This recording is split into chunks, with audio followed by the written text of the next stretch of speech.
নমস্কার বন্ধুরা, মমতাজ কিচেনে সবাইকে স্বাগত জানিয়ে চলে এলাম নতুন একটা পর্বের সাথে।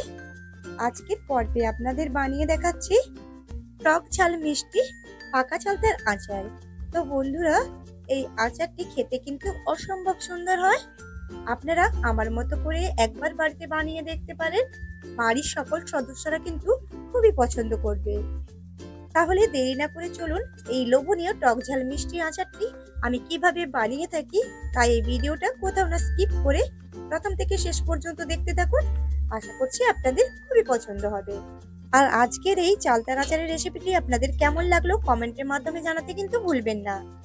তাই দেরি না করে চলে যাই, চলুন সরাসরি আচার বানানোর কাজে। প্রথমেই দেখুন, গুড় দিয়ে চালতার আচার বানানোর জন্য দুটো একটা ছোট এবং একটা বড় সাইজের চালতা নিয়েছি, গোটা চালতা। আর এখানে একটা চালতা কিন্তু আমি বাগড়া বের করে নিয়েছি। আর হ্যাঁ বন্ধুরা, আমরা এই চালতার এই অংশগুলোকে বাগড়া নামে চিনি। আপনারা কি নামে চিনেন অবশ্যই কমেন্টের মাধ্যমে জানাতে কিন্তু ভুলবেন না। আর এখানে রয়েছে লবণ, খেজুরের গুড় 500 গ্রাম নিয়েছি। আমি তো খেজুরের গুড় দিয়ে বানাচ্ছি এই আচারটা, আপনারা চাইলে চিনি দিয়েও বানাতে পারেন। যেহেতু চালতাগুলো পাকা রয়েছে, আর পাকা চালতা কিন্তু খুব একটা বেশি চিনি লাগে না কিংবা মিষ্টি প্রয়োজন হয় না, তার জন্য আমি চালতাটা একটু গুড়টা আমি একটু কম করে নিয়েছি। আপনারা চাইলে চালতার যদি টক হয় তাহলে মিষ্টির পরিমাণটা বাড়িয়ে নিতে পারেন। যদি গুড় নেন গুড়ের পরিমাণ বাড়িয়ে নেবেন, আর যদি চিনি নেন চিনির পরিমাণটাও বাড়িয়ে নিতে পারেন। কি বলবো বন্ধুরা, চালতাগুলো সুগন্ধ এত সুন্দর বেরিয়েছে, পাকার গন্ধটা কি বলবো। তো এখন পাত্রটিকে সাইডে সরিয়ে রেখে দিচ্ছি। এখানে রয়েছে 1 চামচ 5 ফোড়ন, 1 চামচ গোটা ধনে, আর 8টা রয়েছে গোটা এলাচ, 1 চামচ রয়েছে গোটা জিরে, 3টি তেজপাতা নিয়েছি, আর 1 চামচ মৌরি, আর 10টার মতো রয়েছে শুকনো লঙ্কা। এখন এই পাত্রটিকে সাইডে সরিয়ে রেখে দিচ্ছি। প্রথমে এই চালতাগুলোকে কেটে নেব। তো দেখুন আমি কিভাবে এই চালতাগুলোকে কেটে নিচ্ছি। অনেকে কিন্তু চালতা কাটার ভয়ে কিন্তু রান্না করতে চায় না কিংবা আচার বানাতে চায় না। আমি কিন্তু খুব সহজভাবে আপনাদের চালতাটা কেটে দেখিয়ে দিচ্ছি। এর মধ্যে কিন্তু চালতার মধ্যে কিন্তু হড়কা একটা পদার্থ থাকে, যার জন্য অনেকে কাটতেও চায় না, আর অনেকভাবে কষ্ট হয় কিন্তু এই চালতাটাকে কেটে নিতে। আর কিভাবে একটা একটা করে আলাদা করে নিচ্ছি দেখুন, খুব সহজে কিন্তু এই চালতার বাগড়াগুলো আলাদা হয়ে যাবে। তো আপনারা দেখতে থাকুন।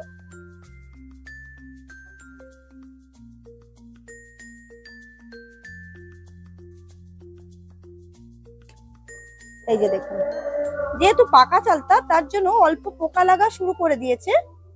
আর পাকা চালতা কিন্তু সুগন্ধ একটা থাকে, যার জন্য কিন্তু খুব সহজে পোকা আসতে সুবিধে হয়। তো দেখুন একটা চালতার বাগড়া আমি কেটে নিয়েছি। এভাবে আমি আবারও এক সাইডের চালতার বাগড়াটা কেটে নিচ্ছি। দেখুন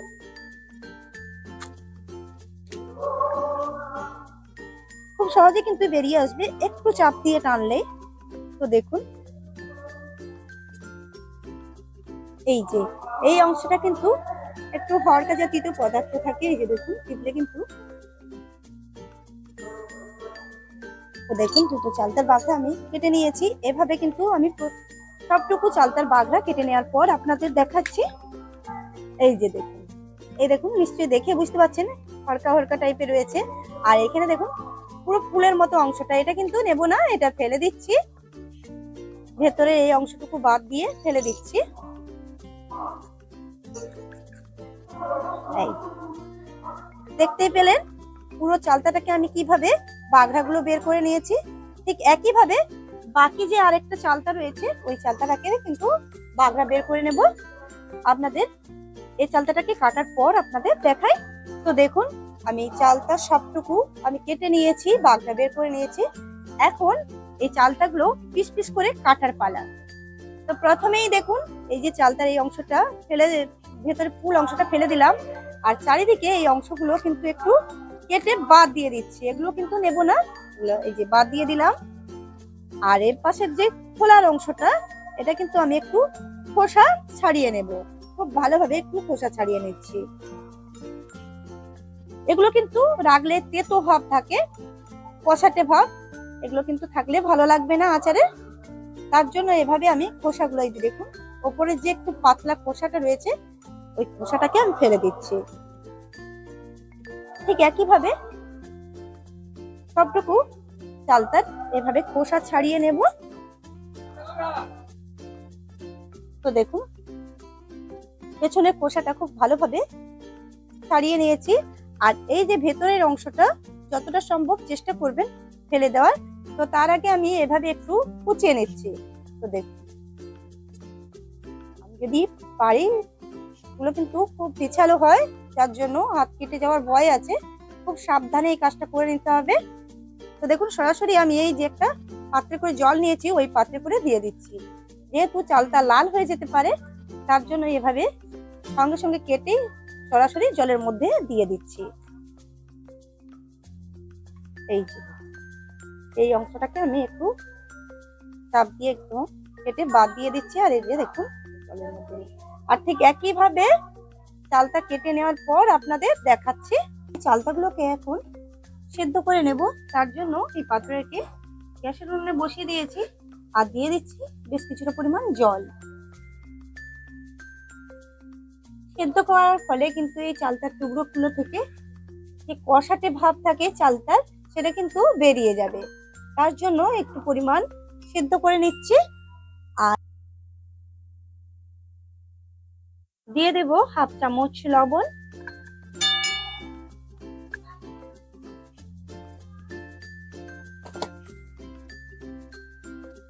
এখন দিয়ে দিচ্ছি হাফ চামচের মতো হলুদের গুঁড়ো। ওপর দিয়ে ঢাকনা দিয়ে এই চালতার টুকরোগুলোকে সেদ্ধ করে নেব। দেখুন চালতাগুলো কিন্তু বেশ পরিষ্কার করে জল দিয়ে ধুয়ে নিয়ে ফিরে এলাম। তো দেখুন সবটুকু চালতা আমি কেটে নিয়েছি। তো দেখুন এরই মধ্যে কিন্তু জলটা দেখুন একটু নোংরা এবং কালো কালো ভাব এসে গেছে। আমি কিন্তু এই চালতাগুলোকে 4-5 বার ধরে জল পাল্টে পাল্টে পরিষ্কার করে ধুয়ে নেব। ফিরে এলাম বেশ কিছুক্ষণ পর, আমি দেখে নেব চালতাগুলো সেদ্ধ হয়েছে কিনা। তো দেখুন চালতাগুলো কিন্তু বেশ সুন্দরভাবে সেদ্ধ হয়ে গেছে। আর ঠিক এই পর্যায়ে চালতাগুলোকে জল ঝরিয়ে তুলে নেব। তার জন্য দেখুন একটা ছান্তা নিয়েছি, এই ছান্তার সাহায্যে জল ঝরিয়ে তুলে নিচ্ছি। আর এদিকে দেখুন একটা ছিদ্রযুক্ত থালা নিয়েছি, ওই থালার মধ্যে দিয়ে দিচ্ছি। আর সবটুকু চালতা এভাবে আমি জল ঝরিয়ে তুলে নেব। সবগুলো চালতা এখন তুলে নিয়েছি। এখন এই চালতাগুলো ঠান্ডা হতে থাক। তার এখন আচারের জন্য মশলা কিছু ভেজে নেব। তার জন্য দেখুন কড়াটা পরিষ্কার করে আবারও বসিয়ে দিয়েছি। এখন কড়ার মধ্যে দিয়ে দিচ্ছি শুকনো লঙ্কা,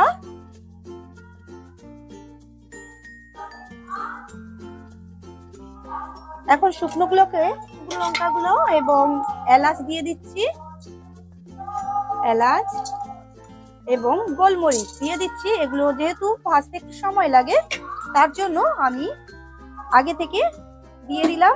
আর এই সময় কিন্তু গ্যাসের আঁচটাকে লো টু মিডিয়াম রেখে কিন্তু এই গোটা মশলাগুলোকে ভেজে নিতে হবে। তো দেখুন এগুলোকে আমি কিছু সময় ধরে ভেজে নিয়েছি। দেখুন চেঞ্জ হয়ে গেছে কালার। আর ঠিক এই পর্যায়ে জিরে, ধনে এবং মৌরি দিয়ে দিচ্ছি। একটু ভেজে নেব। টক ঝাল মিষ্টির আচার বানানোর জন্য এভাবে কিন্তু মশলাগুলোকে অবশ্যই ভেজে নেবেন।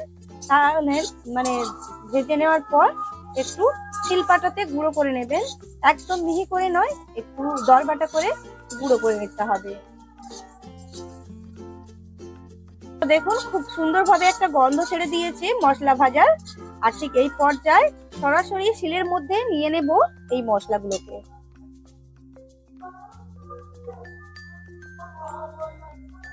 একটু ঠান্ডা করে নিয়েছি, এখন এই মশলাগুলোকে একটু দরগুঁড়ো করে নেব।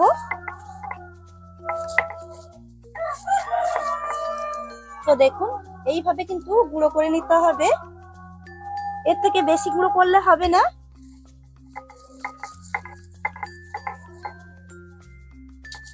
এভাবে আমি সবটুকু মশলা গুঁড়ো করার পর আপনাদের দেখাই। দেখুন সবটুকু মশলা গুঁড়ো করে নিয়েছি, ঠিক এভাবে গুঁড়োগুলো করে নিতে হবে। চালতার টুকরোগুলো কিন্তু এখন অনেকটাই ঠান্ডা হয়ে গেছে, আর ঠিক এই পর্যায়ে এই চালতার টুকরোগুলোকে একটু করে থেতো করে নেব। আপনারা চাইলে না থেতো করেও কিন্তু আচারটা বানিয়ে নিতে পারেন, তবে এই চালতার টুকরোগুলো থেতো করে নিলে কিন্তু এর ভিতর পর্যন্ত মশলাটা ঢুকবে আর মিষ্টিটাও ঢুকবে, খেতেও কিন্তু ভালো লাগবে। তো দেখুন এভাবে আমি সবগুলো চালতার টুকরো এভাবে একটু থেতো করে নেব। তো দেখুন সবটুকু চালতা কিন্তু আমি এভাবে থেতো করে নিয়েছি, এখন এই পাত্রে করে তুলে নিলাম। আবারও কড়া বসিয়ে দিয়েছি চালতাটার আচার বানানোর জন্য। এখন দিয়ে দিচ্ছি কড়ার মধ্যে বেশ কিছুটা পরিমাণ সরষের তেল। এটা কিন্তু এই আচারটা কিন্তু সরষের তেলে বানানোর চেষ্টা করবেন, আর সরষের তেলে বানালে কিন্তু এই আচারের স্বাদ কিন্তু দ্বিগুণ হয়ে যায়। তো দেখুন এখন ফোড়নে দিয়ে দিচ্ছি দুটো শুকনো লঙ্কা একটু ফাটিয়ে দিয়ে দিচ্ছি, 3টে তেজপাতা এবং দিয়ে দিচ্ছি 1 চামচ পাঁচফোড়ন।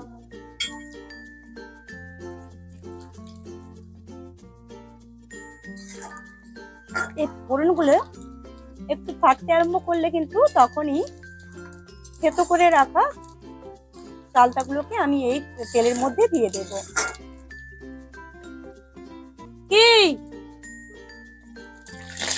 তো ভালো একটা গন্ধ ছেড়ে দিয়েছি, ঠিক এই পর্যায়ে দিয়ে দিচ্ছি থেতো করে রাখা চালতার টুকরোগুলো।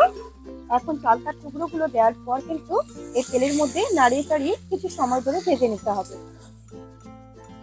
কিন্তু তেলের মধ্যে বেশ কিছুটা সময় ধরে ভেজে নিয়েছি, আর ঠিক এই পর্যায়ে দিয়ে দেব গুড়। তো দেখুন এখানে 500 গ্রাম গুড় নিয়েছি, আপনারা চাইলে কম বেশি করে নিতে পারেন, যে পছন্দ করে বেশি তার পরিমাণটা একটু বাড়িয়ে নিতে পারেন, কম পছন্দ করেন মিষ্টি খেতে তারা কিন্তু কমিয়ে নিতে পারেন। তো দেখুন পুরো গুড়টা কিন্তু আমি দিয়ে দিলাম এই চালতার মধ্যে, আর এভাবে আমি নাড়িয়ে চাড়িয়ে চালতার সঙ্গে মিশিয়ে নেব।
ফিরে এলাম 10 মিনিট পর, এখন কড়া থেকে ঢাকনাটা সরিয়ে নিচ্ছি।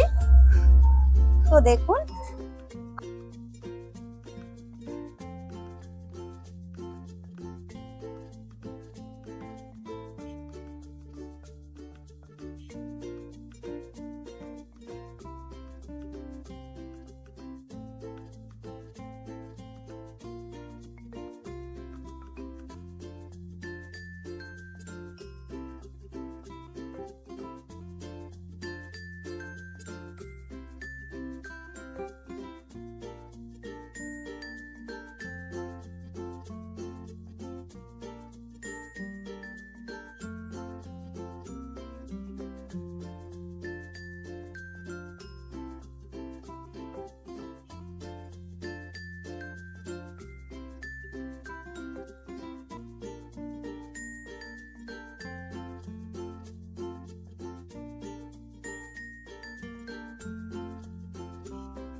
তো ফিরে এলাম 10 মিনিট পর। আমি কড়া থেকে ঢাকনাটা সরিয়ে নিলাম।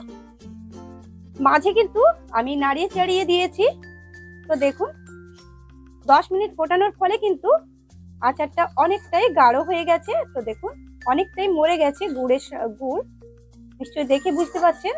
দেখতে দেখুন কতটা লোভনীয় হয়েছে, আর দেখতে যতটা লোভনীয় খেতেও কিন্তু আরো বেশি সুন্দর হয়। আপনারা আমার মতো করে বাড়িতে বানিয়ে দেখতে পারেন। আর কোন বন্ধু কোথা থেকে দেখছেন প্লিজ দেখে কিন্তু আমাকে কমেন্টের মাধ্যমে জানাবেন। আর যে বন্ধু আমার চ্যানেলে এসে নতুন এই ভিডিওটি দেখছেন প্লিজ আমার চ্যানেলটিকে সাবস্ক্রাইব করে পাশে থাকা বেলটি প্রেস করে রাখবেন এরকম নিত্য নতুন ভিডিও পেতে। তো দেখুন আজকের রেসিপিটি যদি ভালো লাগে লাইক দিতেও কিন্তু ভুলবেন না, আর প্রচুর বন্ধুদের মধ্যে শেয়ার করে দেবেন। তো দেখুন কথা বলতে বলতে কিন্তু আচারটা রেডি হয়ে গেছে। তো মাঝে আমি 2 চামচ ভিনিগার দিয়েছি, এটা স্কিপ হয়ে গেছে, মাফ করবেন। তো বন্ধুরা দেখুন একদম খাওয়ার জন্য চালতার আচারটা রেডি হয়ে গেছে। আমি একটা পাত্রের মধ্যে নামিয়ে নেব। তো আজ এই পর্যন্ত, দেখা হচ্ছে নতুন কোনো ভিডিওর সাথে। নমস্কার।